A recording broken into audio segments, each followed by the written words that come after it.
Okay, ladies and gentlemen, we're going to call this meeting to order for September 5th, 2018 for Committee as a Whole for Human Resources and Education. Roll call, please. Mr. Hennigan? Here. Mrs. Hines? Mr. Derman? Here. Mr. Luke? Here. Mr. Harrell? Here. Mr. Nation? Mr. Jeter? Here. Ms. Seeley? Present. Ms. Drucker? Here. Mr. Betancourt? Here. Mr. Womack? Here. Mr. Hersey? Here. Ms. Mullet? Present. Mr. Kuzan? Here. Ms. Belisario? Here. Thank you, Ms. Helen.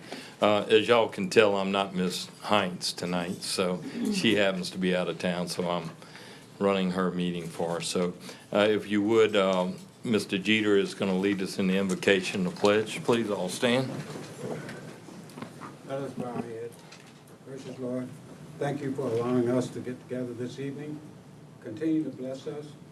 Allow us to work together in peace and harmony. Give us the knowledge, the wisdom, the skills, and a vision to make decisions that are in the best interest of the community, the school system, and most importantly, our children. In Jesus' name I pray. We pray. Amen. I pledge allegiance to the flag of the United States of America and to the republic for which it stands, one nation, under God, indivisible, with liberty and justice for all. Thank you, Mr. Jeter. Appreciate that very much. All right, well, now we're going to go to the next item on our agenda, which is recognition of visitors by board members. Anyone have anyone that they want to recognize? Seeing none, we're going to go to the next item, which is persons requesting time on the agenda, which we had no one request time for this committee meeting. So the next item is item 3, which is approval of the minutes for the committee meeting as a whole held on August 2nd, 2018. Do I have a motion? I move. Moved by Mr. Jeter, seconded by Ms. Drucker. Any comments or questions regarding the minutes by board members? Seeing none, any by the public? Seeing none, we need to all vote, please. Okay.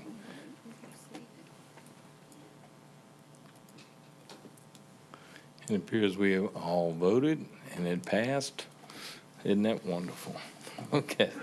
We're going to go to the next item, which is the revision of the local evaluation plan. And we're first going to go to Mr. Jabbia in regards to that. Mr. Jabbia. Thank you, Mr. Derman. Board members, we provided you with a copy of the proposed changes to our local evaluation plan and a draft of the final version. We're required to make these changes in accordance with the recent revisions made by Bessie to Bulletin 130. The strike-through shows the language that has been deleted, and the underline shows the language that has been added. And there was one more technical change that we need to make that came to our attention. Under Section D, item number 6, it says eligibility for free or reduced price meals. That terminology has been changed to economically disadvantaged status. Again, these are the revisions made by Bessie, and we have to be in compliance with Bulletin 130. Ms. Lemaine is the person in my office that deals with this. She's here to answer any questions you may have, and I think Dr. Sanford also can chime in if we need to.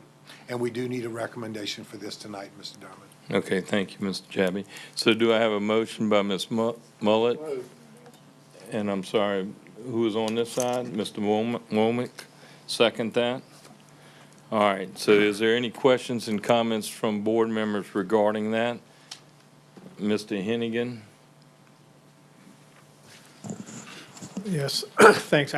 So we've changed from free and reduced lunch to economically disadvantaged. Is that defined someplace so it's clear, or is this our discretion? Or? That's the terminology used by Bessie. Rather than calling it free and reduced, they're calling it economically disadvantaged status.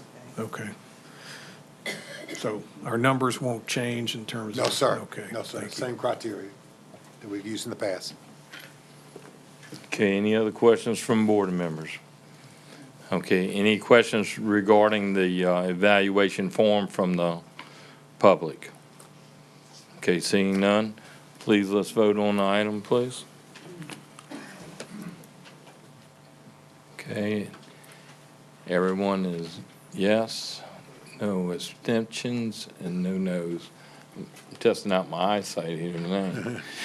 Thank you very much. Okay, we're going to move to the next item on the agenda, which is item 4, which is Lake Shore High School Leadership Bowl participation. Ms. Strouderberger. Good evening.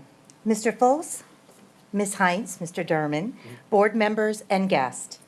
During the 2017-2018 school year, the United States Army hosted the National Joint Leadership Academic Bowl competition, also known as JLAB. The theme for the 2018 JLAB Leadership Program was Character Matters. The 3 components of the program were the Leadership Bowl competition, a leadership forum, and experiential learning activities. In order to advance to the finals, or level 3, a team must first complete levels 1 and 2 of a rigorous quiz bowl style competition and complete an assignment shared with JROTC programs around the world. The competition began in November 2017 and included Army JROTC teams from all over the world. Only the teams that scored in the top 3% advanced to the level 3 competition held June 22nd through 26th in Washington, D.C.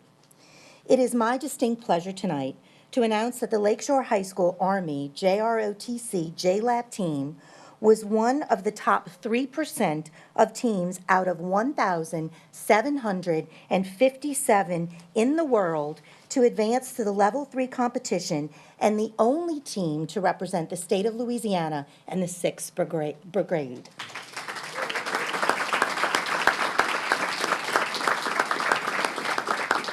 Let's take a look at the team before they left for the final competition in Washington, D.C.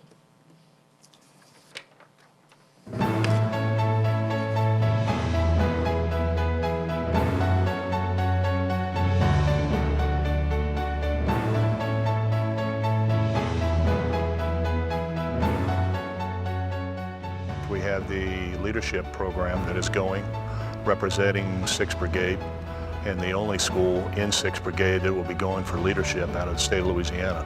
When they get there, they will be in a format kind of like a Jeopardy game and be targeted with questions in multiple categories. This is Jeopardy! And we also understand that Alex Trebek is going to be there and running the competition. We're one unit, we're working together. They prepared for their competition through going through different readings of their books, tools from Colin Powell's book, The Marshall Plan, which deals directly with leadership. A lot of it is principles of leadership, questions in reference to how to lead. No 2 people are the same when they're being led, so there's a lot of different categories of leadership. You're always a leader, you're always influencing someone, whether you think you are or you're not. The amount of teamwork is very, very crucial to this, because when we're taking the test, there's a lot of arguing over which answer is right.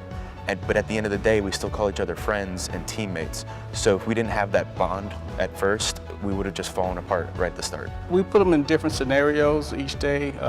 Not everyone is going to be good to work with. They learn that, and they got to change their approach on doing that.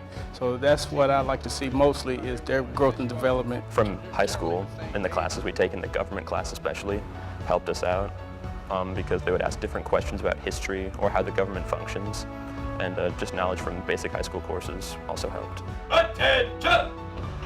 How's your work, guys? Having the chance to be accepted into this competition is, for one, it's a thrill, and it's just an honor to be able to go to D.C. and just represent Louisiana and our school. It's quite an accomplishment for them, and I'm very proud of them. Give it your best. You can only, can only give 100%, and you guys know what 100% is. You guys know this. All right, go have fun.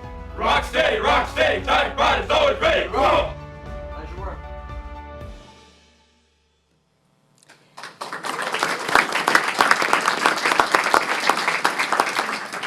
The final Level 3 Joint Leadership Academic Quiz Bowl took place at Catholic University of America, and as you saw, was conducted on a Jeopardy production platform and facilitated by the one and only Alex Trebek. The Lakeshore High School team placed 23rd overall out of the final competitors. To put this accomplishment into perspective, the team finished in the top 1% of all Army JLAB teams in the world. Let's take a look at some of the highlights of the team's experience in Washington, D.C.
It is my honor to present the cadets of the Lakeshore High School Army JROTC JLAB team, along with their junior ROTC instructors, Major Paul Vorenkamp and Sergeant Samuel Chaplin. If they would please welcome to the podium, Mr. Foles.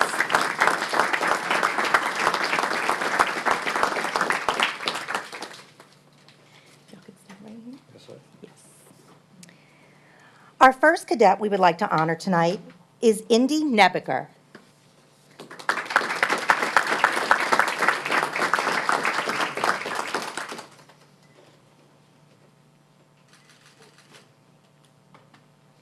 Victoria Major.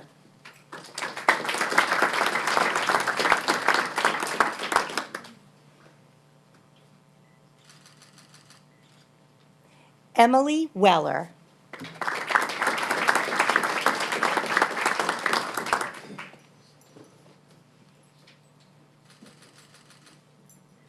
Christopher Marquez.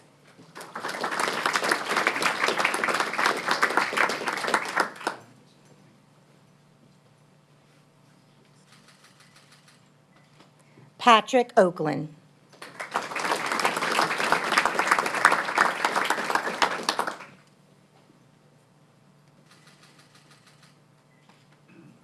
Thank you.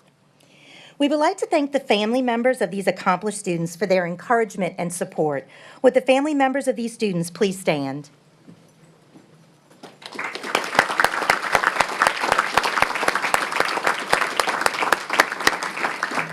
Thank you very much. We're very proud of these cadets, and they said next year they're even going to score higher, and that is a goal they set individually for themselves. So good luck, guys, on this year.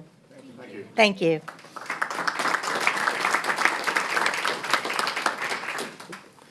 Do any board members have any comments that they would like to make? Very proud. Absolutely. On behalf of all of our board members, we'd like to tell y'all how proud we are of y'all representing Lakeshore, our entire school district, and the state of Louisiana, and a great job that y'all did, and how much we really appreciate it, and how y'all represent us. And we want to thank you very much for that effort. Congratulations.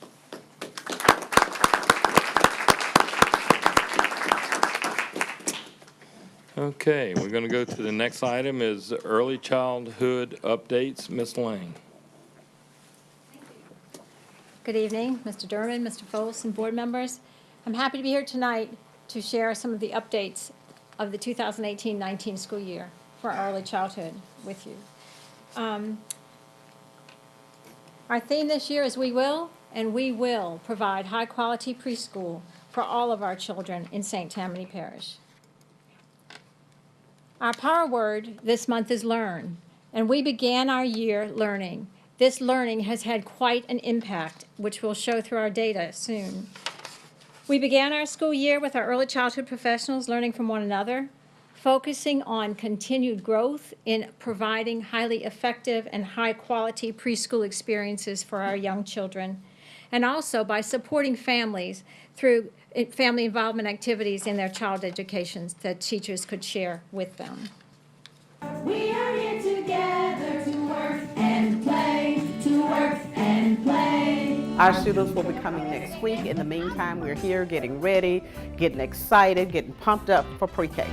This is my school, family. This is my school, family. This is my school. Today provides us a great opportunity with our teachers of young children. We have the opportunity to pull them all together. They learn a lot from each other and collaborate.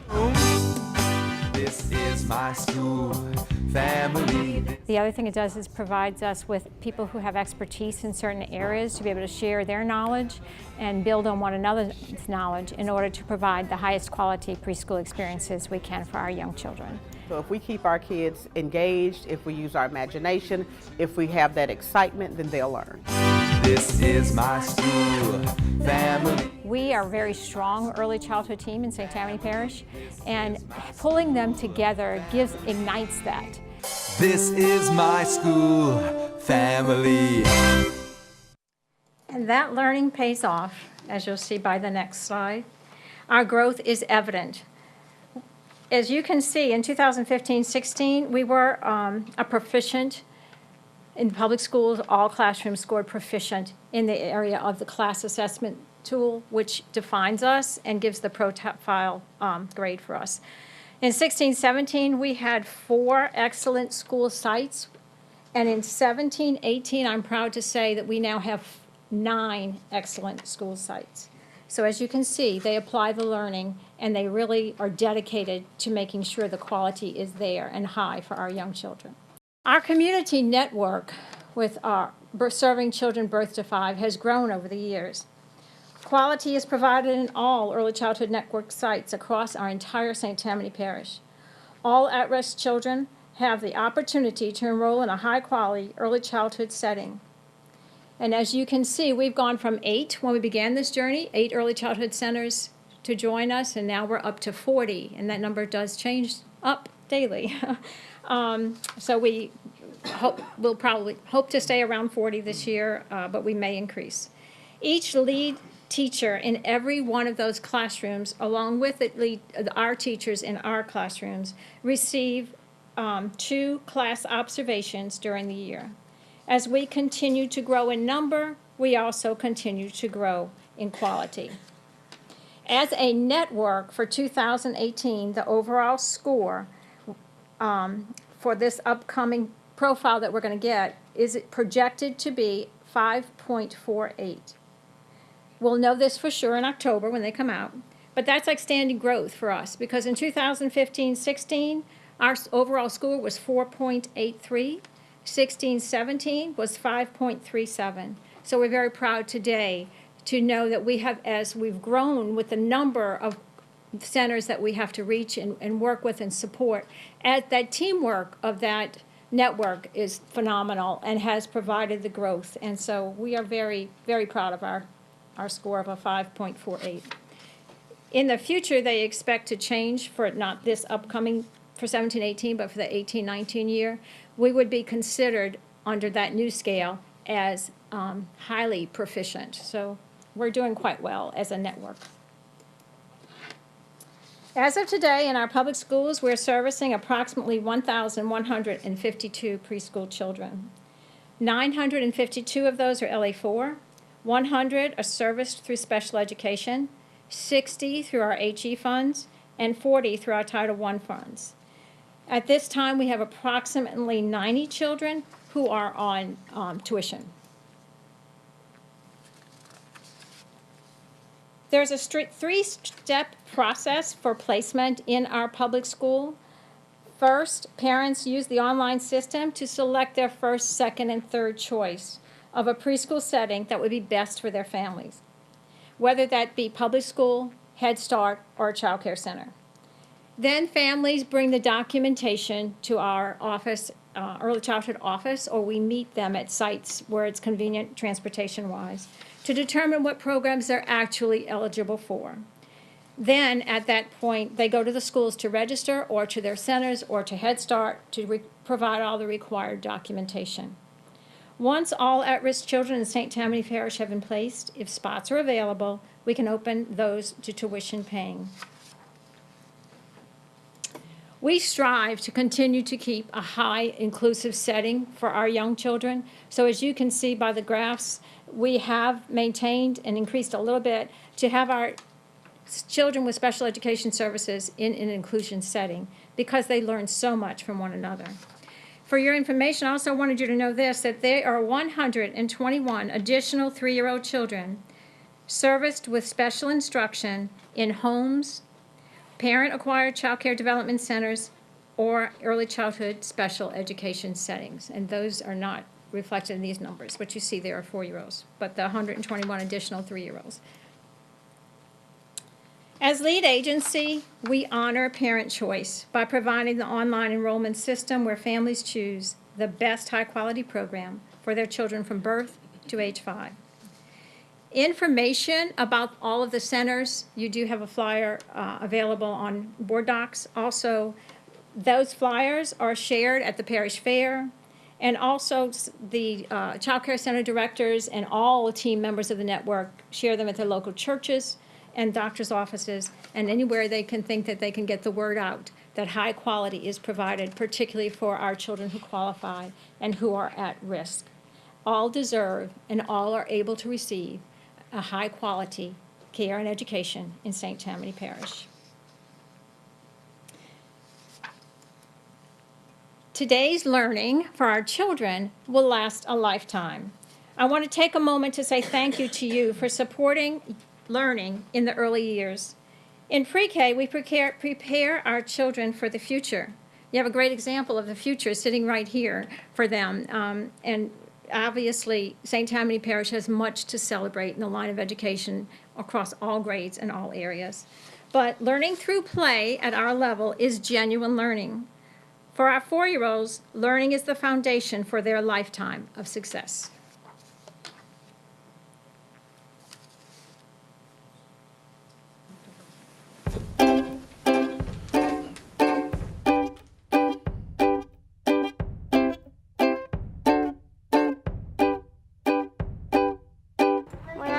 I want to be a builder.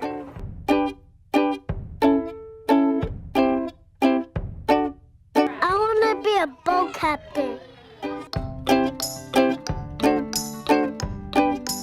I want to be a computer programmer. When I grow up, I want to be an X-ray tech. I want to be a veterinarian.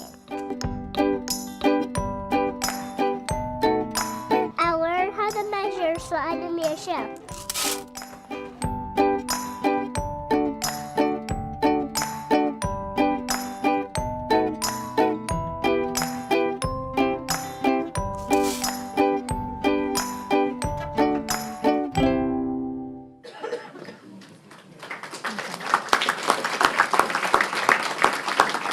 And that concludes our presentation, if you have any questions. Thank you, Ms. Lane.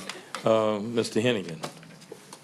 Yes, thank you, Mr. Dermott. Ms. Lane, first I want to compliment you on the extraordinary growth and that this program's gone through. It's been fun to watch it evolve. It's you've got quite a thing going here. You had mentioned the number of students, and I caught 1,000, but I couldn't catch the second part. I think it's 1,128. 128. So that's roughly a quarter of our incoming kindergarten kids, or is it more than that? We have about 2,500 kindergartners, if I'm correct. So. Half? Wow. And then if we include the tuition in that, it's like 1,200. I didn't count that in because it's the at-risk that we're focused on. But we're at about 1,200 children getting a very high quality in our public schools, a high quality early childhood learning experience. Yeah. And then the benefit of starting this at 3 and at 2 and at 1 in our child care centers, maintaining that quality, the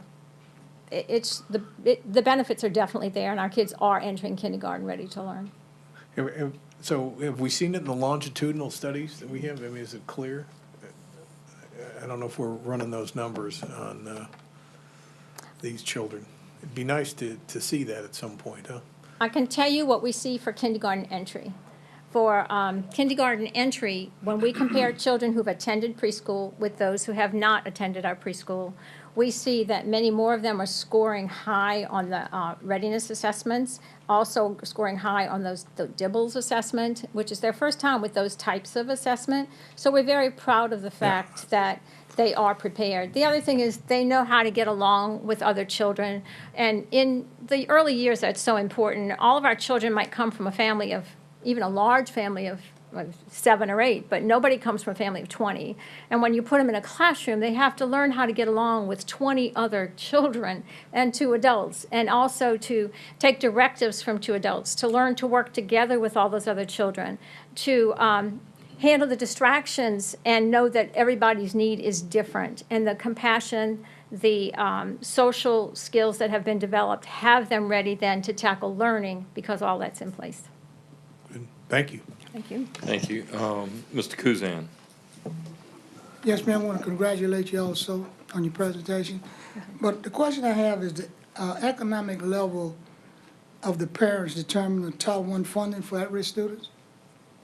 And we The have Title I a total of 40 of them? For the Title I schools, the schools choose how to use their Title I funds.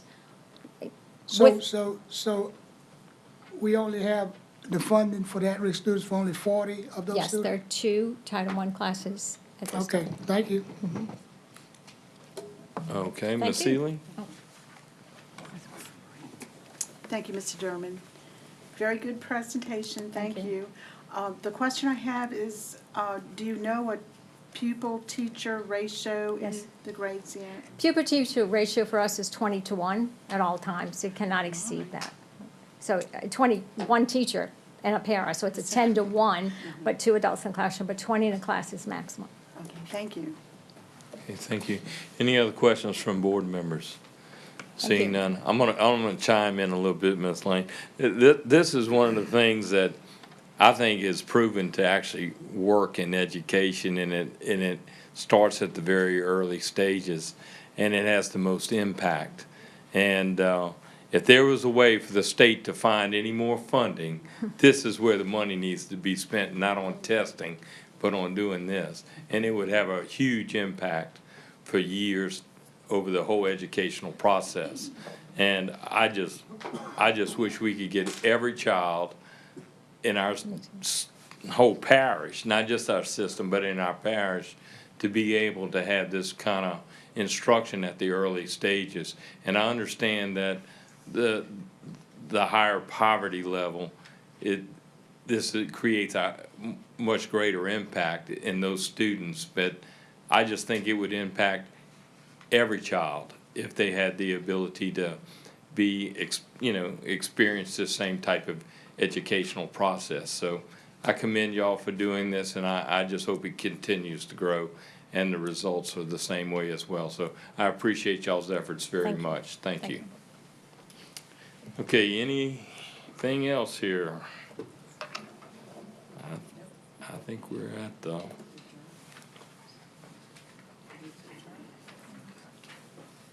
Okay, I think we are through, so we're adjourned, so we'll have a 5-minute break until the next meeting.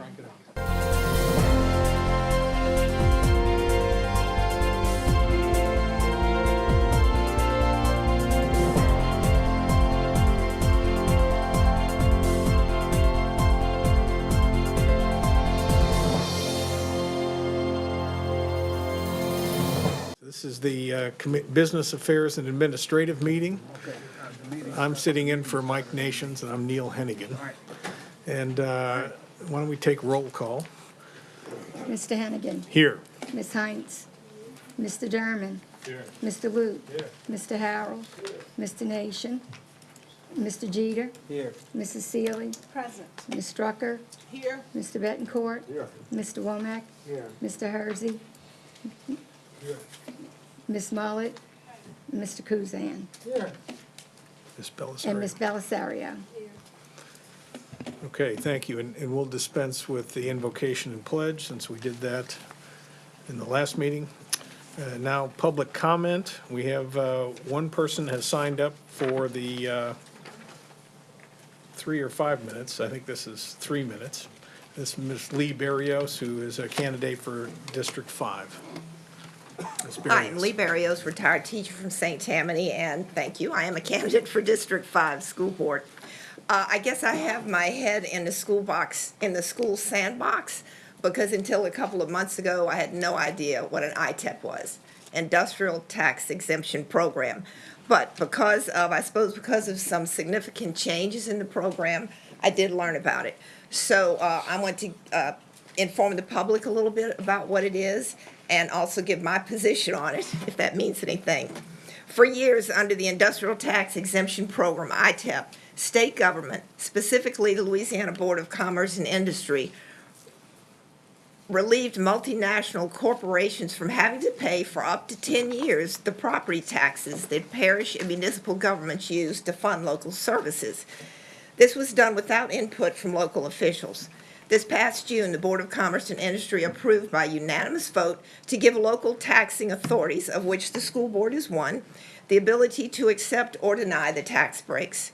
The new rules also allow local governments to start collecting some property taxes immediately rather than waiting 6 years as they had until now. 43 states have similar incentives, but Louisiana ITEP offered business the most money and was the only property tax abatement program in the United States in which a state body awards the exemptions, even though it's the local governments, especially schools, who suffered the resulting budget hardships. ITEPs over a 10-year period cost municipal and parish authorities statewide more than $16 billion in property taxes that otherwise would have funded schools, law enforcement, roads, and other local services. A 2015 study of ITEP shows that the St. Tammany Parish School Board's foregone property tax revenue totaled $1,067,000, and that's approximately every year.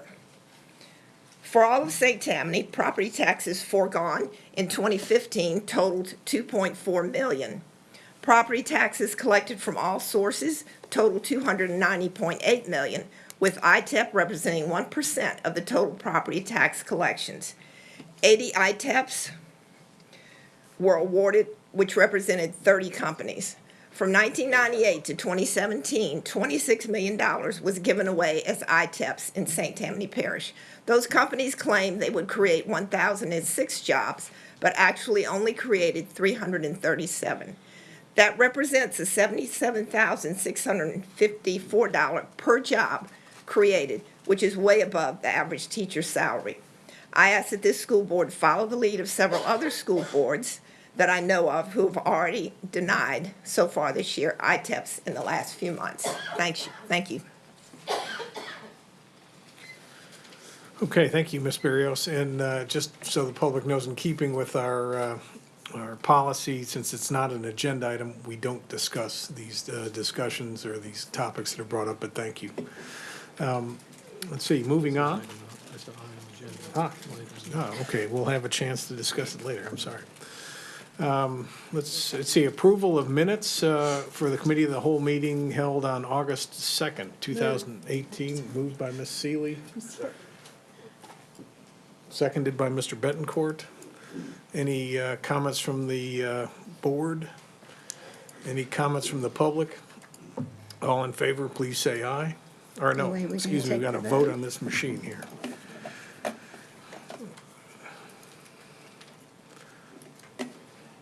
Well, that came up faster than usual. Okay, we're maybe making progress here. Told you it was the kink in the wire that was doing it. Okay. Okay, so all unanimous, motion passes. Okay, moving on. Item A, recommends acceptance of the final revised budget for fiscal year 2017-2018. And turn this over to Superintendent Foltz. Thank you, Mr. Hennigan. Board members, you received your final revised budget for fiscal year 2017-2018 with numbers that were up to date as of even today. So we're happy to give that to you, and Ms. Prevost has been working on that and can answer any questions you may have. This is fiscal year 17-18, which we just completed the final numbers for that. Okay, I'd open it up to the board. Mr. Dearman. I need to make a motion first that we accept it. Okay. Moved by Mr. Dearman, seconded by Ms. Mullet. Now open for discussion. Mr. Dearman. Mr. Foles, being as you did say that some of the updates happened just today, can you just kind of Sure. outline Sure, those for the Terry. board I'd be glad members? to. Yes, sir. We received a $2.4 million Medicaid payment for fiscal 2017 that the state has owed us for quite a while that we weren't anticipating. So we were able to record that back in fiscal 18 because we received it August 31st electronically. So that greatly helped our budget. And we also had our final health insurance claim run from Blue Cross. Came in, it was lower than I had estimated. So we were able to save about $3.4 million there. So we ended the year positive, about $1.2 million for general fund. Well, that's good news. And we didn't have to use any, we had budgeted a contingency in the community disaster loan in case we were over, and we didn't need to use any of those funds. Okay, and with that, with the reduction in the insurance claims, we're not changing our projection on our next year's budget, are we? No, sir. Okay. This is just on the projected numbers. Okay. That's all I had. Thank you. Okay, any other questions, comments? Okay, yes, Ms. Prevost. I just wanted to, just for the public and for the board, we did add the actual fiscal 16-17 numbers to this budget, and that was requested during the public hearing. So we did add those to this budget and also to the original budget, which we'll discuss next. Yeah, so that's a good point I forgot to bring out. So we did take that from the hearing. I knew we did it for the other ones, but we also did it for this one as well. Thank you, Terry. Good, that's useful information, good, thank you. Okay, so it's been moved and seconded, Ms. Seeley. The question I had, I couldn't get to on my budget plan was regarding security. I noticed that we had some, like supervisors and people in overseeing our SROs. Is that out of our central office, or is that out in the field, or can somebody? Is that part of this? Next year. Is that part of this budget or the next one? Well, we do have the security I think he's called the coordinator, and then we have two security I think they're called officers, is that correct, Mr. Javia? Sorry? The two security officers that work east and west, Yes. and they're full-time employees. We've had those for a number of years at our alternative school, Project Team East and West. Those are called security resource officers or security officers. So those have been in our budget, and we have our security coordinator, Mr. Donald, who's been in our budget also. Okay. And we have how many of those again? 3? Is it 2 or 3? We had 2 Okay. at each one of the alternative schools. Okay. Thank you. And Mr. Bob makes 3. Okay, any other questions? Yes, Mr. Betancourt. Thank you, Mr. Hennigan. Terry, you said you received the check on August 31st, that Yes. Medicare payment? Yes. Since that's after the June 30th end of the fiscal, why was it put into last year? Because we're required under governmental accounting standards to do our books on what we call modified accrual basis. We have to accrue any revenues we receive up to 60 days if they're for the prior year or prior, and any expenses that we have that come in for the prior year in the 60-day period up to August 31st, we have to record as a payable. All right, So thank you. we're just required to do that.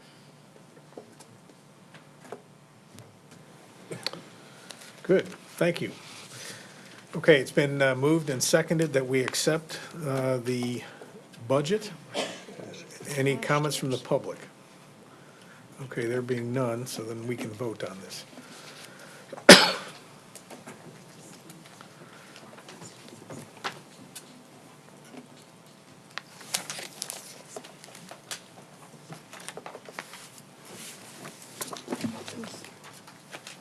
Uh, 12 yeas, 0 nays, motion passes.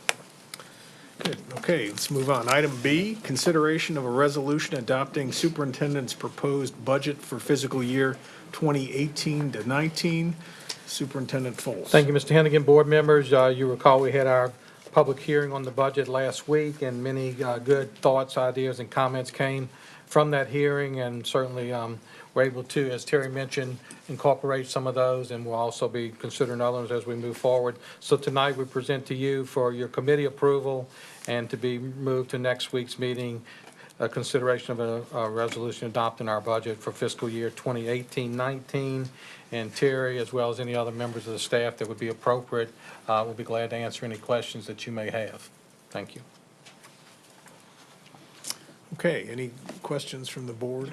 And as Terry mentioned, the columns were added as well. You want We also added the original budget that would have been requested and the actual for 16-17 to this budget. So all the information's there. Good deal. Yes, we need a motion before we discuss. Second. Moved by Mr. Harrell, seconded by Ms. Seeley. Drucker, I'm sorry. What you said, Harold? Harrell, yes. Trucker. Drucker. Okay, so now we can discuss this as a board. Yes. Any highlights that maybe Ms. Prevost wants to point out, or any? Sure, if you want to do them again from last week. Okay, pretty much, as we discussed in the, I think, the presentation that Mr. Foles did last week, the revenues were pretty much flat, so we didn't budget anything. Although we, as it was brought out in the public hearing, we could potentially receive property tax of an extra $1 million, but the assessor suggested we budget conservatively, so we did not budget any growth there. The MFP is expected to go up about $890,000. We didn't budget any growth with students, so if we have student growth, that will increase that number as well. The salaries increased $2.8 million for the one step that was given to all employees. We had an increase of approximately $664,000 retirement due to increases in retirement contribution. There was a slight increase, and of course the raise increased retirement contributions. There was a decrease in workers' comp premiums because our overall rate went down, and then we expect our claims because they've been being worked, and that amount should be lower as well. And that's pretty much all the highlights. Not too many changes. Okay. I had a question on what's the percentage of the charge for retirement against the base salary, approximately? It's, for teachers, the biggest one is 0.267%. I think school employees is 28.2%, I believe, right around there. Okay, that's a big one. And the fund, from your perspective, is probably the best in Louisiana, but it's still not 100%, correct? Correct. Okay, good, thank you. Yes, Ms. Seeley. I heard today that the governor was looking at possibly tagging some more monies coming our way. That's supposed to be tagged for maybe our MFP and our early child learning, the younger students. So that will affect our budget some sort of way as we move forward, right? If that happens. Potentially, my understanding was that was probably going to be for next year, but I'm not sure. From what I understood, is next year, and it's the 2.75 that, that we have not gotten in 8 or 9 years. And so I think certainly we're all going to be working with the governor to try to get that done. Some of the discussion will be, some of it will be earmarked for other things other than teacher raise, so we're going to try to hopefully work with everyone involved to make sure that the money is earmarked for the teachers and for the salaries there. So I think that would be something we'd work on. I know we've talked to Ms. Green, we met with her and talked to her about that as well. So it's something that's on all of our radar, and hopefully the governor will be able to make that happen. Thank you. Mr. Betancourt. Harold, thank you. I think this is germane. What did we budget for this internal auditor position? I believe it was 71,000. 1,000? Oh, I can live with that. 71.3. Oh. The salary. Yeah, and either you, or if we're already audited by the state, you or Mr. Foss explain again why we want this internal auditor on board? I think it's just another opportunity for us to make sure that we're doing the best we can with all our finances. We're audited by many different groups. It'll be another set of eyes for us to look and dive into detail on some of the things that might be concerns to any of us. So it's just another opportunity. I've identified 5 or 6 school systems across the state that have internal auditors, so I'm certainly will be reaching out to their superintendent as well to make sure that, get some suggestions from them. Right. Most of the school districts in the state, and in the past for us, the internal auditor has been strictly a school internal auditor. So they're looking at school records, not central office. So that's mainly what that position does. Because we're not out in the schools, we don't oversee those books 100% like we do central office. So that's why you want that internal auditor to get out there. Plus, the auditors don't audit schools. Yeah, but I think it's important, as Mr. Bettencourt mentioned, that we are audited by these other And the other entities do audit central office. Correct. You know. Yeah, we've gotten financial awards for the Yes. last 26 years on the way we report, the way your office conducts itself. We have all these different department heads that are supposed to be responsible. The principals at the schools oversee all that stuff. Aren't they responsible for, basically auditing their books, Yes. keeping their money straight? Yes, by law, and we have 2 staff that oversee school accounting that work with the bookkeepers on a daily basis and the Yeah. principals to make sure they follow our rules. We develop the guidelines for their internal controls and their accounting standards. So we oversee that on a daily basis. So we monitor that very closely and work with them very closely. So this idea of an internal auditor is maybe to prove even more so our transparency, something along those lines, or what? I think it's another person that can go in and help us, make sure that we're doing everything we need to do as a Yeah. school system. This was something that I brought before this board one time before, and I think it's a good idea to do it again. Yeah. I see it as a position that is gonna help proving that we're trying to be, Agreed. we wanna be, we're transparent. But there's some people out there and some organizations, we can make this a glass building instead of a brick building, and they're still gonna think that something's going on. So, maybe this will help, but there's some people are just never gonna believe that, we're not a bunch of, corrupt people and we all belong in prison or something. But Right. thank you. Okay, thank you, Mr. Bettencourt. Now, sticking with the budget, any other questions, comments? Okay, it's been moved and seconded by the board. Are there any comments from the public on this topic? Yes, sir. Please come up, state your name and the question.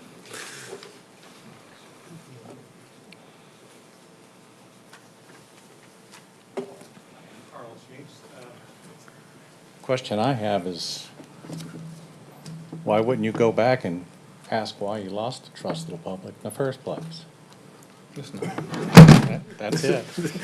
It's not a budget question. I personally, It is a budget question because you allotted $71,000 for the internal audit position. okay, fair enough. fair Okay. enough. We've had internal auditors in the past, and I can say, well, I don't want to get off on it, but we've cut that position, now we're going to have the position back again.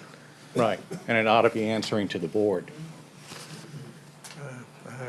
That's not. Think about it that's- as if it was like a business or something like that. Yeah, well, okay, I'm in business, and it's why we have external auditors, in my opinion.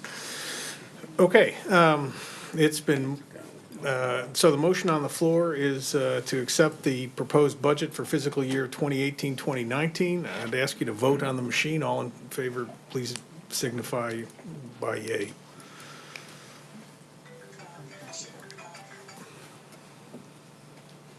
Ms. Melissa, okay,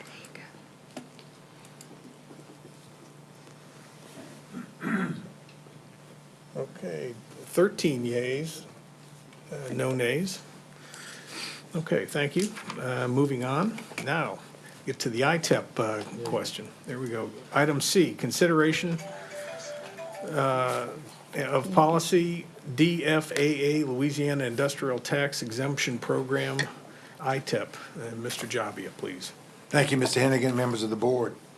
For over 80 years, local governments in Louisiana, including school boards, have not been receiving some of the property taxes to which they may be entitled.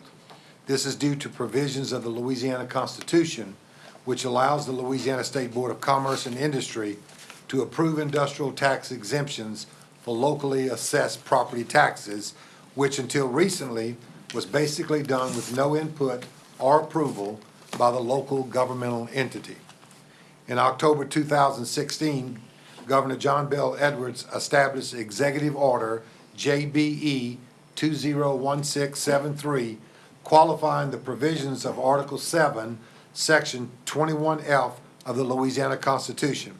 The executive order permits public entities to consider approval of industrial tax exemptions under what conditions such approval may be given for those taxes assessed and collected by the local government.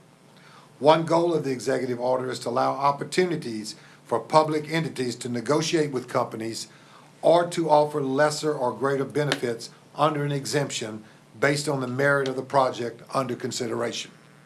Forethought Consulting Incorporated, which is a company that we do business with for our policies, has drafted a proposed policy for school boards consideration reflecting the governor's executive order that authorizes the school board to evaluate applications for tax exemptions it may receive and to determine appropriate standards, criteria, and conditions under which an industrial tax exemption may be granted.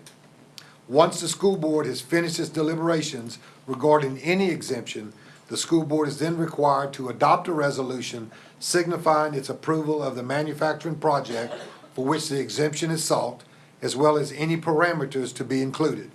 The resolution is to be sent to the governor and the Louisiana State Board of Commerce and Industry to then become part of the ITEP contract approved by the governor. The policy that we have before you tonight meets all of that criteria, and we're asking for your consideration for adopting this policy. Ms. Prevost has a lot more experience than I do in this area, so if you have any questions, you can address it to me or to Terry. Okay, thank you, Mr. Javia. So Thank you. We need a motion. Ms. Seeley, I heard, and then someone down here, Mike Derman, so seconded by Mike. Okay, so we have a motion and a second, so now we can discuss this ITEP proposal. I do have a question while you guys are thinking fast to Ms. Prevost. So let's suppose St. Tammany Parish School Board says no, but all the other taxing authorities in St. Tammany say yes. Do we lose because they do a weighted vote, or what happens? Do you know? The new regulations aren't out, but that's my understanding, yes. Okay, so they kind of weighted on the revenue? Yeah, they're supposed to be out anytime. I've asked the state. They said they'll be issuing the new regulations. Okay. And a no resolution counts as we don't know yet. That's part of the... That was the purpose that we all were going to work together. We've been discussing with the parish and the sheriff's office, trying to work together to approve or not approve these resolutions. Okay. That's still in process. In process. Okay, well, good. It looks like Mr. Derman has a question. Yes, Ms. Prevost, with this process, in other words, they're going to submit to the school system, the business entity. We're going to have a plan or a program that's formulated to evaluate that submission, as well as the other governing bodies that are subject to that same tax. And then collectively, each one, well, I should say independently, I guess, each one votes on whether or not they accept, reject, or modify whatever the submission may be. And then then each governmental entity will participate at whatever level they award. Generally, it depends on when the application was filed. It can get complicated, but generally, yes, that's correct. Okay, so we could say we exempt all taxes, and the other governmental bodies can say that they exempt no taxes. So they would get the taxes that would represent their property portions or whatever on, no? No, it's all or nothing, basically. So if the LED, the Louisiana Economic Development, once the resolutions are done, if there's a mixed vote, like I said, the regulations aren't out, So I haven't actually seen those, but that's my Okay. understanding. So we're But premature in we're discussing very- all of Yeah, that. it's very early, but they're gonna notify us when these applications are ready to be discussed. And our thinking is maybe to work together or maybe have a contact point that all these applications come to, and that we assess the economic impact together as a Okay. parish. But So I right think now, that's it's the best way to do it. premature to even, because we don't even have the groundwork Right, it should be any established. day. I talked to the state 2 days ago, and they told me. Okay, so what we're doing right today is basically voting on a policy that sets the format for this program or our procedure in place once we actually get all of the documentation and the stipulations as to how we are to proceed Yeah, the with it. policy's the first step, then we'll do procedures, we'll develop procedures. Okay, all right, clear, thank you. Okay, thank you. Any other questions from the board? Yes, Ms. Belisario. If I could direct this to Terry again, you said all or nothing. Could you explain that a little bit more? I haven't seen the regulations, so that's why that's my understanding, what I've heard, that even if the school board said no and everybody else says yes, they would probably get the exemption. But I'm not sure about that, because I haven't seen the new regulations. Okay, so there's the school board, the parish government, the sheriff's office. What are some of the other In a major? municipality where the business Each is located, if that's municipality. applicable. Okay. Oh, only the one where it's located? Right. Okay, thank you. Yes, Ms. Drucker. Terry, would that be like 3 or 4 equal votes? I mean, I know you don't have the specifics, but would you understand? I'm not sure how they weighed it. I don't know their decision-making process. And it may not even be in the regulations how it's weighted, but they will make a decision based on all various criteria, from what I understand, and the resolutions to support it. Do you know if the parish and the sheriff's department, are they following similar application process that we are looking at right now that's before us? They're in a hold mode as well, as far as I know. Is it necessary for us to adopt the policy? That's what I was going to. Is this premature to vote on this until we get the procedures? No, I think we need the policy first, and then you develop the procedures. The policy is very general. It's just saying that we recognize there is industrial tax exemption and that procedures will be developed. I think you need that first. And this is, I mean, we can change this at any time and modify it Correct. too as Always. well. Correct. So what we're trying to do is lay out lay out a foundation for this. And then once we get the procedures, if we need to make any kind of modifications, we can tweak this. Just like any policy. Okay. Exactly. I just want to make sure. Right. Yes, that's correct. That's Right. correct. Thank you, Ms. Rivas. Okay, Mr. Kuzan. Do we have a deadline for adopting this policy? Is it necessary to adopt it tonight? No, sir, there's no deadline. We were just bringing it to the board because, in anticipation of the procedures coming out sometime in early September. So, but it could be postponed if you want. Well, we've already had, Mr. Kuzan, we've already had one to make application, and the gentleman's here to speak again tonight on that same issue. So we thought it was important that we get a policy in place, and then we can establish the criteria and procedures later, but we need to get that policy in place now.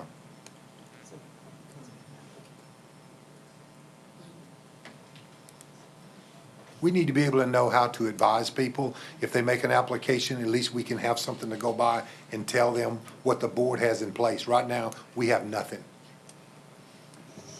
Then I'd like to call for the question. Oh, you had to do this to me. Okay, do we discuss this? I looked at David. No? Call for a question? We need a second? No? If you have a second. Second. Second, okay, so now we have call for questions. So now we're voting on to vote? The policy. We're gonna vote on the. To cut off, you're voting to cease discussion. Okay, so we're voting now whether or not we stop debate. Okay. To add a motion. Do that by show of hands, Debbie, rather than. Yeah, let's do it by a show of hands. I like that. Whoever wants to, those in favor of cutting off debate or discussion on this motion, please raise your hand. 1, 2, 3, 4, 5, 6, 7, 8, 9. So 9 to cut off debate. Now we vote on the original motion. No, we got those opposed? I oppose. 1, 2, 3, 4. I think So the that's public 13. needs to speak. That's good. So we have voted to cut off debate. So now the motion on the floor Vote on is the motion. to accept this draft policy that we'll vote on again in a week. Don't forget that, guys. So this is, well, we'll go to the public, right. So that would be the next. I see Milay here, and Ms. Barrios wants to talk. I don't know if Robert wants to talk too. Anyway, okay, so now let's open this up to the public. Anyone from the public would like to talk about this topic? Ms. Barrios. The policy first. Not the topic. Okay, that's fine. Milay, would you like to make a presentation first? They're on the agenda, They're on the the agenda. next spot on the agenda. Yeah, they're on the agenda. Couple spots down. These are making me look bad here. It's about the policy. Okay. If I may, please, just about the policy itself.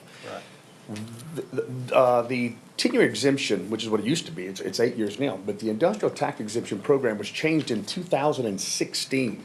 We are getting close to 2019. Not having something in place tells everybody, this is off the books, we're closed for business.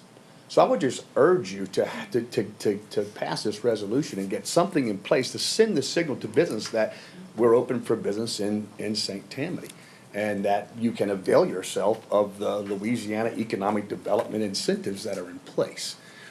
And that's all I would say about that. It's been 3 years already, and the LED, if you call them tomorrow and ask them what they think or how things are going, they're going to tell you, we don't know, it's up to the locals.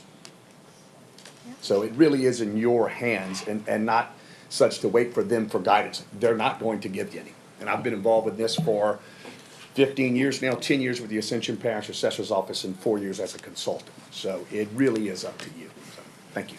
Okay, thank you. Ms. Barrios. Yes, please state your name. Lee Barrios.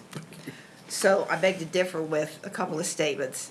First of all, we all know because of the governor's resolution and then the Board of Commerce and Industry in June approved this new policy, so it's new. I think this is too important for you all to vote on a policy that the public hasn't even seen yet. I really recommend at some point, before you have a final vote, that you have maybe even a public hearing. This is very new to people, I would presume. I didn't know anything about it because it is a brand-new policy and opportunity. I also, from what I've read, I'm going to step out on a limb, but from what I've read, each agency has can make its own decision, and it only is affected by that decision. In other words, if you don't approve a particular ITEP for, it wouldn't be just one, but if you approve $1,000, $1 million, if you don't approve it, then you're not affected at all by that tax because you did not approve it. It's not a portional type thing, if I'm explaining that correctly. So I think you should look into that before you even vote on your own policy so that you do understand it, because it has been laid out. My understanding is that some parishes have formed committees or gotten together with other entities and discussed it. Others haven't. And school boards have made decisions not to allow these exemptions because they need the money so badly. It's public education money. I don't think the next time you want to increase a millage or pass a bond issue or whatever for schools, if the public then realizes that you had the opportunity to save $1 million by not giving it to private enterprise, that I think they would probably be upset. So I just ask that you not approve this tonight, that you give it a chance and find out a little bit more about it. Thank you. Okay, thank you. Another person in the audience?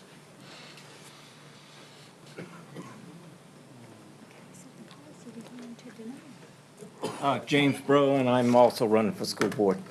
I think we do need a policy. What I'm concerned about is to have the procedures in place once that policy is there. There's nothing wrong with the policy, but when we get to deciding who gets the exemptions, I think it's very important that we do not allow these exemptions to just ordinary cases. It has to be an extraordinary case. If Amazon wants to put their second headquarters here, I think it would be certainly something we would consider. If Elon Musk wants to build Teslas here, then I think it's something we would consider.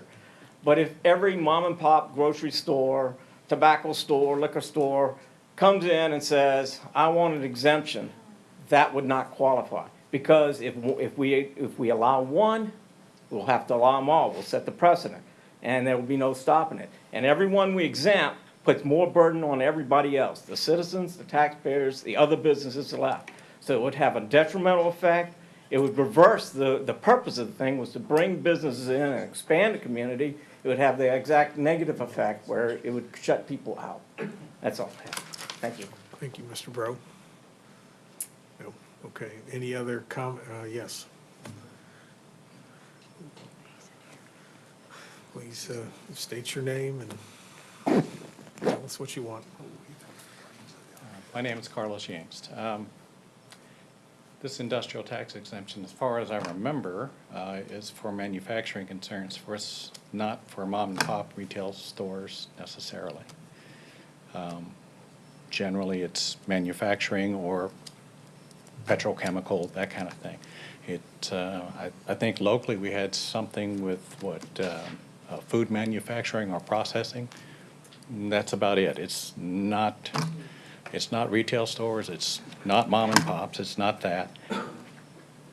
The whole thing is set up for you to think long, okay? Yes, maybe they get the exemption for 5 years, maybe you like them so much you give it to them for 10, but they're here forever, and that's what you gotta think about. You gotta think long. You think short, you get short. Thank you. Thank you. Okay, again, thank everyone for the comments. So, I just have a clarification. yes, go ahead, Could I Ms. Muller. please? Yes. Okay.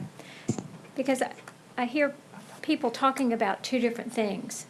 All we're doing right now is voting to set a policy so we can hear in the future, once we set our parameters and once we set our guidelines, to hear whether we're going to accept or deny a tax exempt. But we can't do anything if we don't have a policy to start with. Am I correct on this? You are. So all we're doing right now is allowing us to have a policy so we can move forward once the state gets their act together, which, who knows when that'll be, so we can come up with a plan for the school system. Okay, because I'm hearing, don't let these, the mom and pop, I mean, we're not even discussing that right now, which I do agree with Mr. Bro, by the way, but I just wanted to clarify that. Yeah. No. Thank you. I think the one question I would have, and it would be to Mr. Jabi, I think, is when you thought about putting this on the agenda and realizing that we didn't have policies or we didn't have the process defined, was there a specific reason you wanted to bring it and put this on the agenda now? Yes, sir. Knowing that we'd have to develop. Mr. Ambo has approached us about submitting an application with us. We've heard through the grapevine, there's one or two more that's going to be in line to do this, and we don't have a policy of how we're going to address these applications when they come in. And again, Terry is talking about we're working with the other agencies. We're trying to develop a plan right now. We need a policy, so when something comes in, we know what to do with it. Right now, I don't know what to do with it. Yeah, and I guess we'll pass this. I'm not sure we know what to do with it, even if we pass this. Well, this will give us a start. We'll work more with the other agencies and develop a plan from there so that we'll have a process when we get an application in. And it all comes back to you. We're gonna come back with the committee that meets, and then we're gonna come back and make a presentation to this board and tell you the impact that it has on our school system, and that you as a board will have to make that The decision. whether you authority want is to with the grant board to make the. I'm sorry? The authority is with the board to Yes. make the vote on whether Yes, it's yes, exempt sir. or not. It is. We will It just is. do the process, we will do the legwork, we will bring you the information along with what others agencies are doing. We will present all the information to you, answer your questions, and you, as board members, will make the decision. Comes back to you. Okay. Yes, go ahead, Ms. Priebus. This policy is basically just the board authorizing us to start developing the minimum criteria and procedures. If you read it, it's just basically allowing us to set up the procedures. You're giving us the authority. So that's why we need the policy. Okay. All right. Yes? I need a question to Terry. Yes, go ahead, Ms. Belisario. Terry, to your knowledge, the other agencies, do they already have a policy in place? Are they ready to discuss criteria? I'm not sure about the policy, as far as I know, no. But we're waiting, we're not waiting on the state to tell us what to do. There was new regulations passed, and they're not on the site yet. So we need the regulations. They're a red line version on there. I need the final version, and then we can meet and develop our own procedures for the parish-wide, or our own. Do you know with these other agencies, whether like, for example, the parish council, are they sending a council representative to discuss it also? When we met, Ms. Brister was involved, Pat Brister, and the finance director. They also involved the director of economic development. But not the parish council? Not as far as I know. But we just had very preliminary discussions at this point. Well, I understand Ms. Mullet's concern. I think since these regulations haven't even been given to us, that it's premature to even do this. We can do this next month if we get the information from the state. Thank you. Okay, guys, we voted to cut off debate, so probably, I know, is that, can we go ahead and vote? And again, we'll vote next week, right, on this? So if you have burning questions, you can bring them up before the next board meeting, okay? So why don't we vote on the machine, voting in favor to adopt this policy, the draft policy before you, please vote yay. If otherwise, vote nay.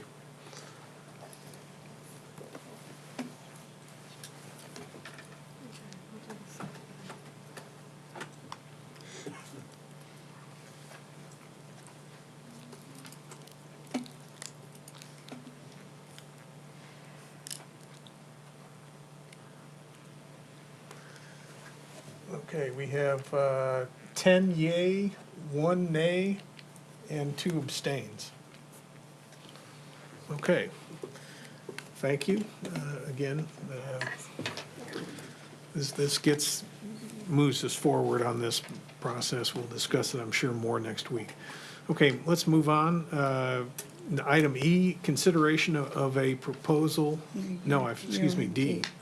Consideration of a change to policy IDFAA athletic and extracurricular activity drug screening. Mr. Javia. I don't know if I want, no, I'm just kidding. You may recall that the last policy section that this board addressed that was dealt with was related to curriculum. This office, in addressing the curriculum matters and seeking out past curriculum policies, failed to address the comparison between the old and the new policy as it related to student-athlete drug testing. In speaking with our staff and after going through the policy with them, and because the board has successfully used this policy over the years, we recommend that we maintain our old policy. The attached document shows the drug screening policy adopted in the curriculum section I policies on July 19th, 2018. That came from Forethought, a comparison between the Forethought and the old policy, as well as the old policy that is requested to be put back in place. The policy and guidelines that is proposed to be put back in place is directed to specific resources to address positive results in the event of a positive drug screen and to get a student help. The experience the administration has had with the old policy that had been in place was favorable, and therefore it is recommended that we put that policy back in place. So In short, we did not address the old policy when we were talking about curriculum issues. We adopted the one that was set by forethought. In reviewing that, that's not what we currently do, and what we currently do is what we really like, and that's what you have before you tonight. And we're asking you to adopt back our old policy that we had in place before. Okay. And we would need a recommendation to that. Okay, is there a motion? Mr. Kuzan? So moved. Second. Seconded, okay. Mr. Jeter? Okay, so we can discuss this, and to paraphrase what I heard, Mr. Jabi, is this is basically the verbatim previous policy that we had. That is correct. That is, okay, good. All right, boy, I don't remember even a change here, so I missed that when we adopted. We did that in, I think it was section I that we reviewed with the board, Which was and that was part of that. That was a stack. big stack of stuff. Yeah. Yes, sir. Okay, any comments from the board? Okay, there being none, any comments from the public? Okay, there being none, let's vote on the machine. This is to adopt the former policy for drug screening. This is for student athletes, too. Student athletes. Yes, sir.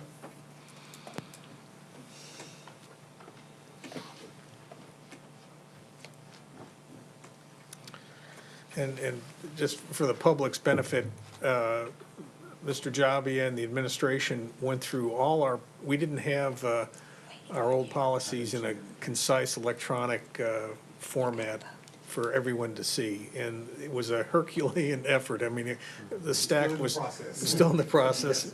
It was probably a 3-foot high stack of paper that we've been nibbling at. And this apparently got through without anyone on the board catching it, so. Yeah. Okay, so, and the results are? 13 yeas and 0 nays. Okay, motion passes. Okay, now, item E, consideration of a proposal by Jason Ambo, A to Z Consultants on behalf of Mealy Printing seeking approval for an industrial tax exemption. Mr. Ambo. Thank you, Board and Superintendent. My name is Jason Ambo. I'm the president of A to Z Consultants. And obviously, there's some things we can talk about in terms of the industrial tax exemption. I'll be glad to address those things and how they apply to Mealy. But first, I would like Mr. Mealy to tell you about his company just briefly, so that some of you that aren't familiar with his operation and his impact here locally. So. Thank y'all very much. I know a lot of y'all already, and I appreciate everything y'all do for the parish. You do a wonderful job. But we've been in business 33 years. We've been really heavily invested into the community.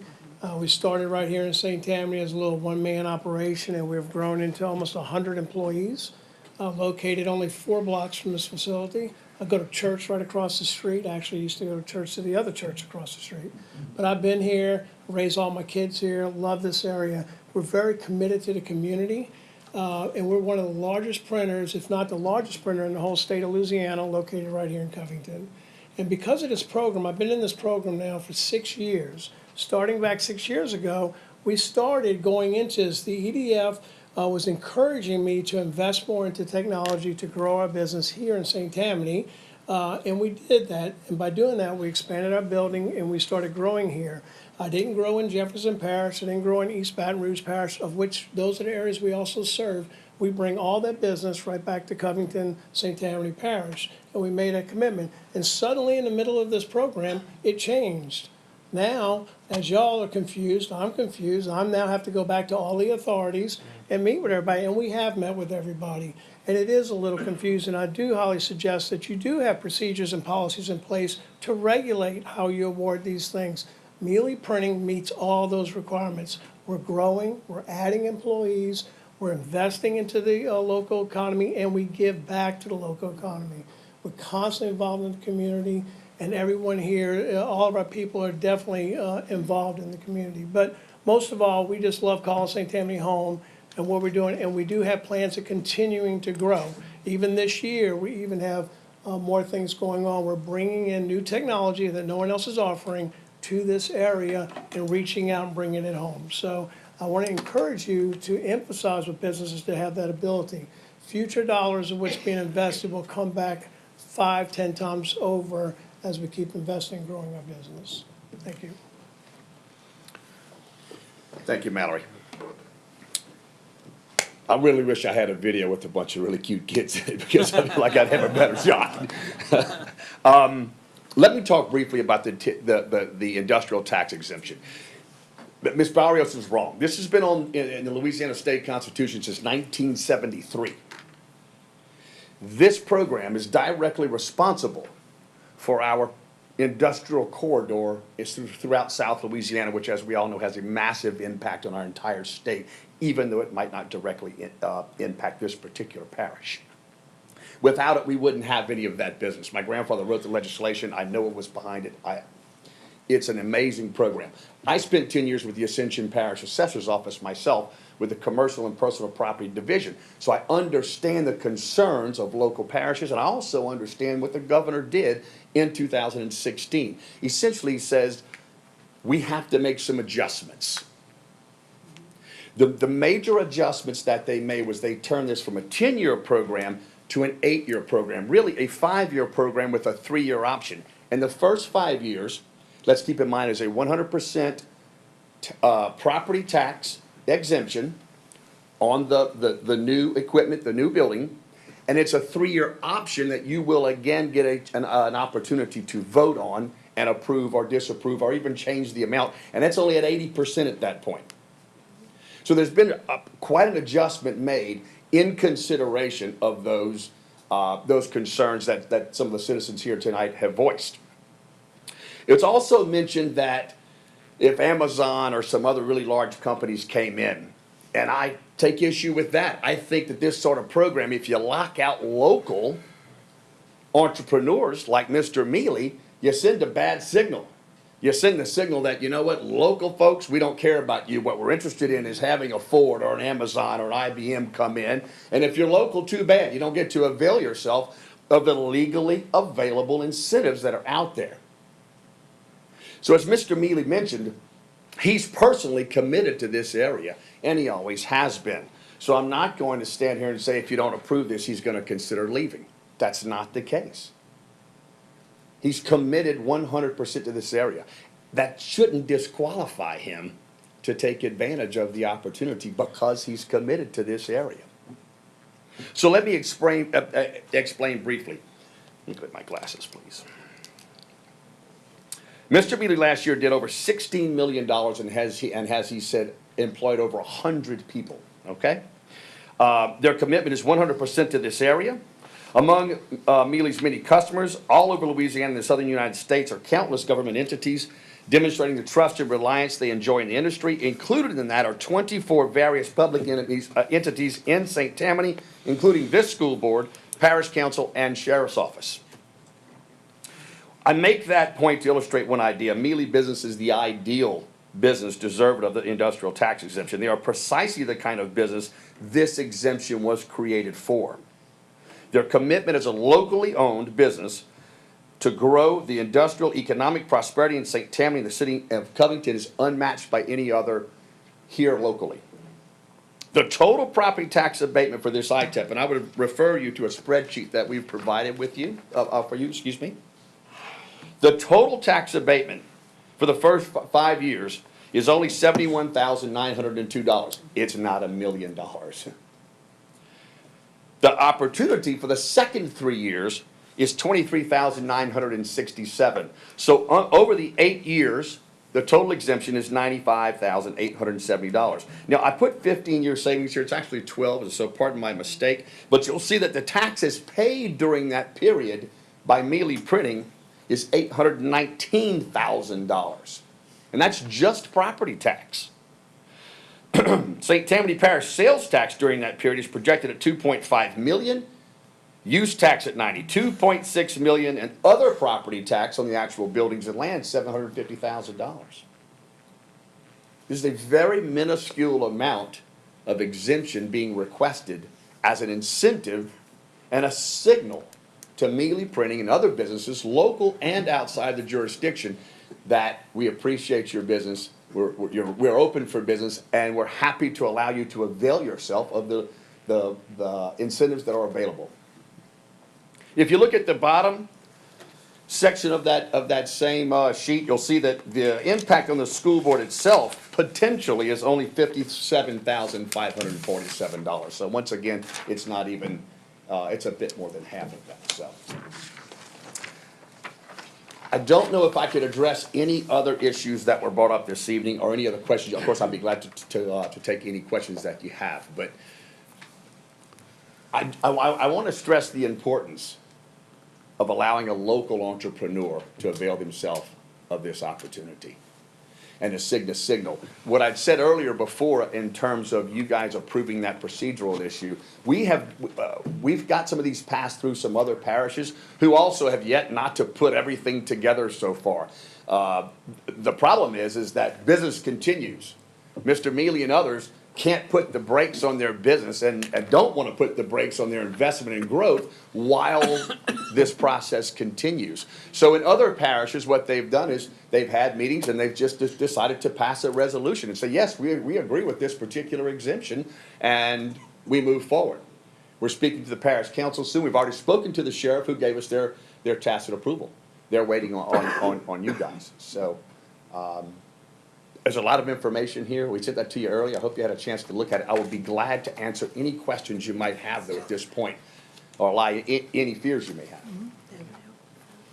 Mr. Dearman. Thank you. Mr. Mealy alluded to the fact that the state had changed the process in this, and I'm just curious, and I'm looking at some of your numbers going back to 2017, and we'll soon be approaching 2019. So did he apply for this ITEP exemption under the state format previously and was approved or denied, or what? No, and sir. now we're going to local approval? Is that? So the process is all that's changed in that sense. It used to be that you applied with Louisiana Economic Development, you made your application, completed your project, you do what's called an AFC, a affidavit of final cost. They get your final number, it goes to the governor, and they sign it. What the governor has said is local parishes should have a voice in this thing. So that's the big change, and that's really the only change. Now, again, that was first put on the books in 2016, and it virtually shut everything down as far as exemptions are concerned. And many businesses that usually use this opportunity had to pump the brakes there for a minute. Not a great thing for our economy. So at this point, what we need each individual to do is consider our proposal on its merits alone. That's really the only change, though. Excuse me, there's also the 8-year versus the 10-year change and the reduced amount. So as far as a procedure is concerned, again, which I think I voiced earlier, there's nothing in place, and the LED's not telling anybody what to do, and the governor's office is not saying much either. They may be now working on it, but it's really up to the local entities to figure out, how do we want to handle it? Most folks, I think like you guys are considering now, are putting together a conglomeration, a representative from each entity, so they can make some recommendation for you guys to vote. But it's not necessary, it's not required to do it that way, because we have had some approved in East Baton Rouge Parish and Ascension Parish already. Yeah, well, we like transparency, so we're Sure. gonna air it out in public, and we're gonna figure it out. But I will attest that Mr. Mealy's development over there has been tremendous for the city of Covington, and also, you know, for all the residents here in St. Tammany. So it's been a big impact, and we value, you know, all of our businesses here in St. Tammany equally. And I understand that not all of them are the same based on valuations and job opportunities and all that. And that's part of this program, for lack of a better word, that we have to really devise and come up with and understand the impact that it's in, you know, each one of them have individually. Sure. So, I mean, I get it. I think we're all kind of thrown into the wash right here when we're trying to figure out the next step. But I do understand the the need for us to move forward and try to get some consistency in place for not only the school system, but the other governmental entities, as well as our businesses. Because, I mean, he's got a great business that people in St. Tammany love because we are a clean parish. You don't see, industrial plants and stuff here in St. Tammany. And I promise you, if somebody wanted to put those up, they'd be pretty upset. So we got to figure out what we do have to have for people to work. So I just appreciate the insight. Thank you. Can I just add that someone else said earlier, like the mom and pops one, it is strictly for industry. So you have to produce something to get one, right? I mean, that's what the program is. It's also, there's quite a bit of fees involved as well. So it's cost prohibitive to someone with little bitty ones here, there. It's just not available. It has to be fairly substantial. I would also tell you that part of the requirements is the creation of new jobs.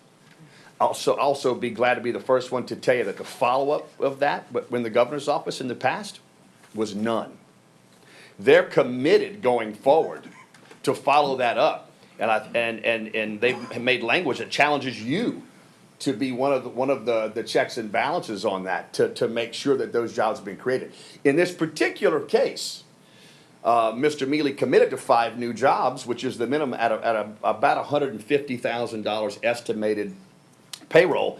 He's hired a lot more than that this year already, leading up to this project, this large format printing project. This particular project, again called the large format printing project, is going to give him the opportunity to print banners and really large things that heretofore he had to farm out to other printers out of state. And that's going to be done right here locally. So it's an expansion of his business. It's an expansion of the facility. It's an expansion of jobs, and it's an expansion of tax revenue for you.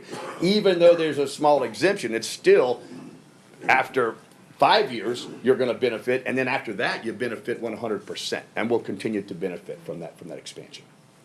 Right, I appreciate all the information, and like I said, it's baby steps, and we're trying to take a few, so. Yes, sir, I understand. Thank you. Yes, sir. Yes, Mr. Hersey. Question from Mrs. Prevost. I want to make sure I'm clear on one thing. This policy is strictly making it to where we will submit a resolution to Louisiana Economic Development District, correct?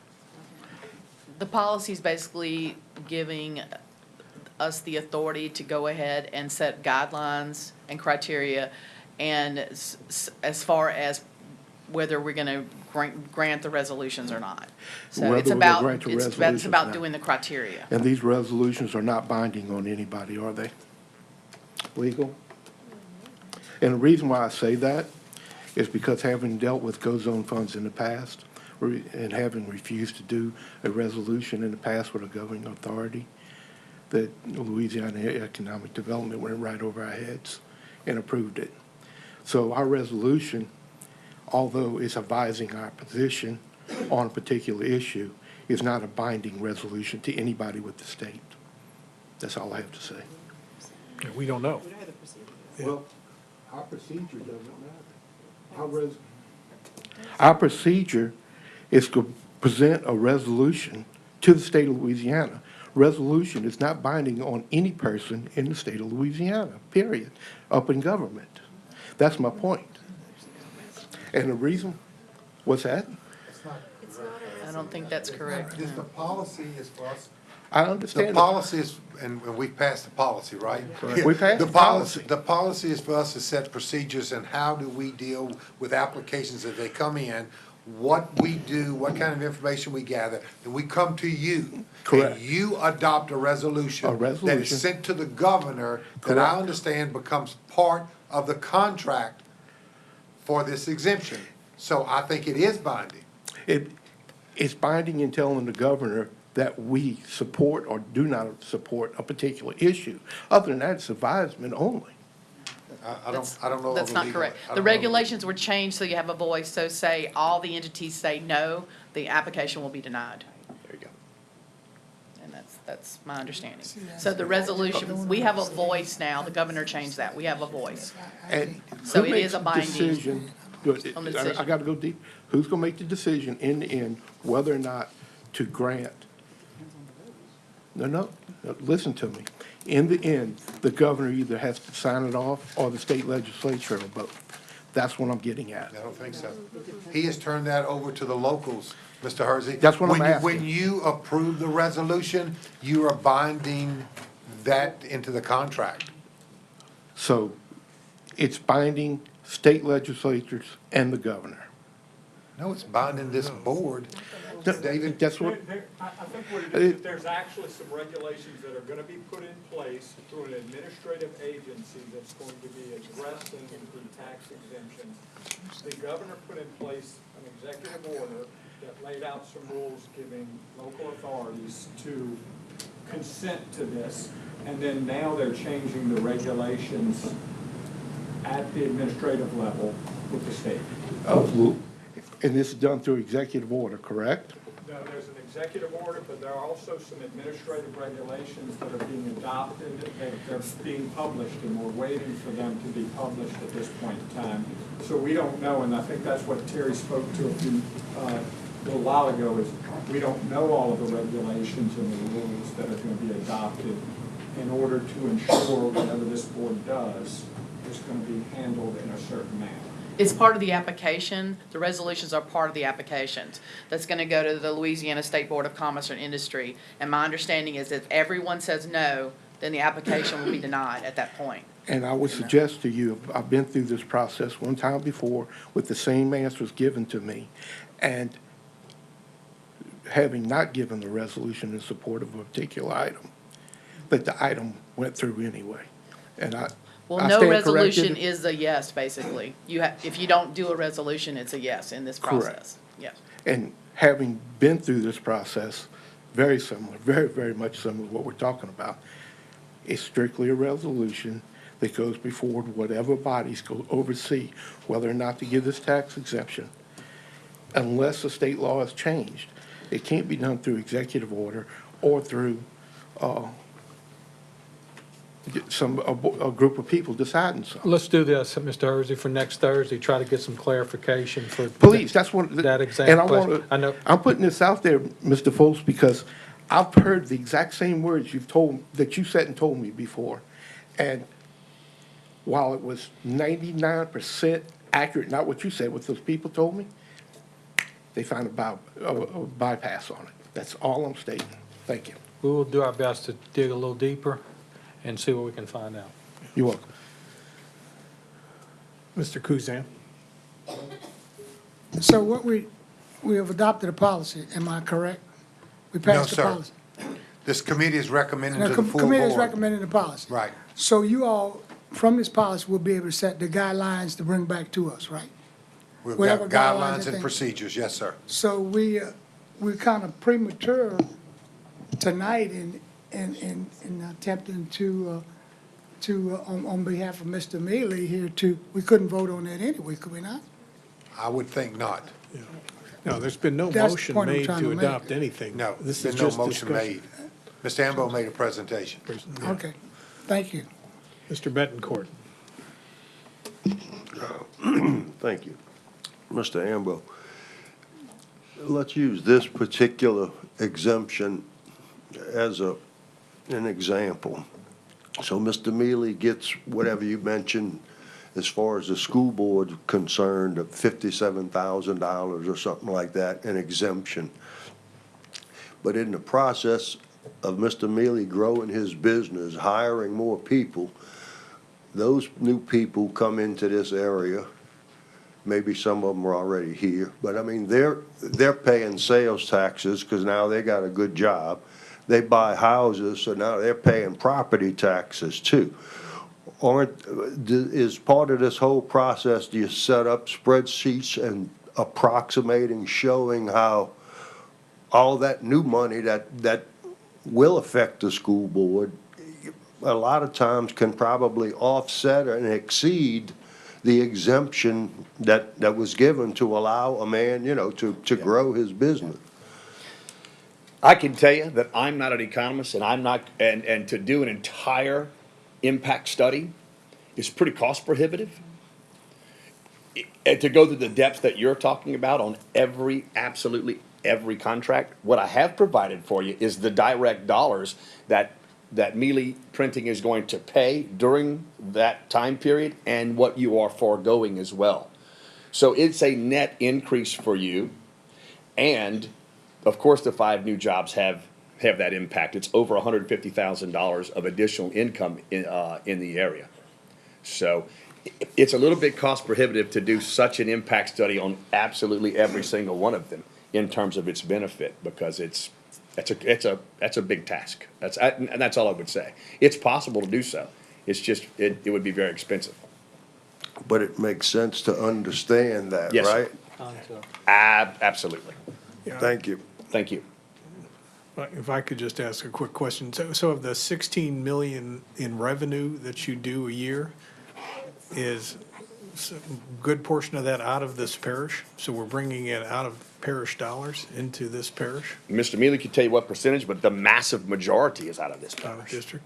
Yeah. And so we also get. It's 24 local governmental agencies that use Mealy Printing. I'm sure there's plenty of local entities that use him as well, but there's a lot of business in New Orleans and southern Mississippi and Baton Rouge and Shreveport and all over the place. And all that business comes in right here, And- 4 blocks away. And a good portion of this subject to sales tax? All of it. All of it? And it Oh, stays right okay. here. Well, Those are the numbers that I have in the Yeah, Think spreadsheet. of that. So we got that I people have from quoted. Jefferson Parish and We're talking Mississippi 2.5 spending million. dollars here. I mean, Yeah. We get a good bit of our revenue from sales tax too, so. 2.5 million in sales tax that Mr. Mealy brings in. And again, the consideration of sending him the signal that we appreciate that, and we appreciate you staying right here in the heart of St. Tammany, as opposed to saying, well, I could move my plant kind of anywhere. And you know that the competition you're up against these days quite often, local, smaller parishes might decide, hey, we'd love to have that business. We'd love to have that revenue. We'll give you something more than this, which they, of course they can. Mr. Mealy's not threatening that. He loves being here. But it is a signal. So, thank you. Thank you. Any other, yes, Mr. Womack? I, for one, would want to be the last person to discourage someone like Mr. Mealy in growing his business here. Common sense says that we have to have productive business in this parish in order to fund education and to make certain that each one of these children that we're educating, this portion of our income is here along with the MFP. They do their part, but we have to have productive businesses in order to have taxation in order to educate these children. Yes, sir. So we don't want to discourage people like him. I've been in St. Tammany for about 39 years, and I know for a fact that he has a very reputable company that's well thought of, and it is going to be for many years to come. So I'm for doing everything that we can to encourage people like Mr. Mealy. I'm completely for that. Thanks, sir. Okay. Any other questions from the board? Since this is not a vote, I'm not going to ask the public, but I thank you for your presentation, and it's good input to us. Thank you. Thank you very much for your time. If I could just add a bit of the urgency behind this idea, because again, not having this exemption available slows down current projects and then plans for, as a business person, you always live 2-3 quarters ahead of time, right? So Mr. Mealy's looking at his expansion plans for 2019. And of course, this is going to be part of the consideration for that is, can I get these approved that I certainly deserve? So please consider the urgency of that with our application. I know how I think someone, Ms. Mullen said earlier, about how slow the state can act. I heard 24 months ago, any day now. And I had clients that I said, the state said, any day now we can get this taken care of for you. And I ended up having to go to the school boards and to the parishes and say, I understand you're still working on a policy. Can we get this particular one approved? Just create a resolution. In fact, I included a sample of that from East Baton Rouge Parish in this package. So you don't really need a policy in place to make a resolution. Of course, that's all up to you. So I just have you consider that, please, that we don't have to shut down business at Mealy Printing, shut down growth because, well, we're waiting on the state to decide. Okay, thank you. Thank you. Okay, let's move on to administrative. Mr. Jabia? Yes, sir. Monthly maintenance and custodial report. It's on board docs for you. Mr. Williams is here if you have any questions. Any questions? Okay, there being none, let's move on to monthly risk management report. Mr. Gaspard is here. If you have any questions, your report's in your packet. Don't forget, we're gonna get some presentation pretty soon on our trends.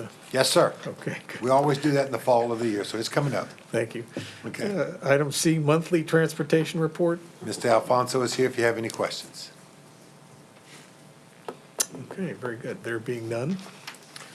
Let's move Thank on to you. items 6A, construction. Ms. Tipton. A quick report for you. Our summer projects are complete. We do have some punch list items still being addressed at a couple of sites, including Covington High and Madisonville Elementary. At Slidell High, the steel structure and roof deck has been installed in the new kitchen area. Masonry is progressing for the girls' side locker room, as well as mechanical ductwork being installed in that area. The landscaping is installed at Pupil Appraisal Building in Slidell. The handrails are installed on the entry stairs and ramps, and the handrails for the rear entry are expected to be on site and installed next week, and that will allow us to schedule the final inspections and complete that project.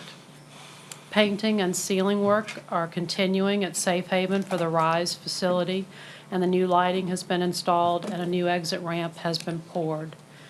The contractor has mobilized on site at Mandeville High for the limestone parking lot extension. And progress documents were submitted today for the Mandeville High project for staff review, and the architect and engineers for Madisonville Elementary project continue to work on the construction documents. Be glad to answer any questions. Thank you. Ms. Tipton, any questions? Yes, Ms. Bellisario? I'd like to go back to the RISE Learning Center. Is the program itself called RISE or Arise? RISE, R-I-S-E. Okay, I noticed that it's 35% complete as of this paperwork, and the notice to proceed was June 24th, 100 days, 37-day extension. Do they have any estimate of when we'll be able to use that campus? We expect the construction to finish mid-semester, and I think that we're looking to gear up, it's my understanding, for second semester for our true opening. And perhaps I should address this to Ms. Sanford, Dr. Sanford. Just for the public, could you kind of explain the difference between Project Team East and West, the RISE program, and Project Believe? Project Team East and West are our alternative programs for students who have been recommended for expulsion. Project Believe is another alternative program for students whose parents have agreed for them to participate. It's more of a military correction, if you will, and the RISE project is going to be primarily targeting our students who are chronically disruptive and are in some maybe May and RNC type environments that that need extra support and attention for wraparound services. Thank you. Good, okay, thank you. Any other questions on architecture or construction? No, there. Ms. Tipton, thank you. Let's see, the monthly financial report, Ms. Prevost. The July financial report was sent to you, and I'll be happy to answer any questions you have.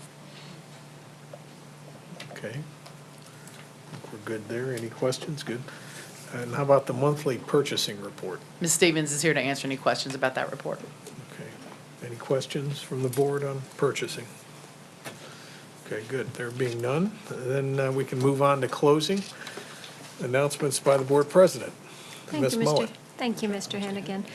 The regular board meeting will be held Thursday, that's next Thursday, September 13th at 7 p.m. Mr. Foltz, I am correct, there is no entertainment No, before, there is. correct? 6 Oh, o'clock. There is? Yeah. Okay. 6 o'clock. Huh. Covington High. In the atrium. 6 Okay, o'clock. so we will have entertainment at 6 PM.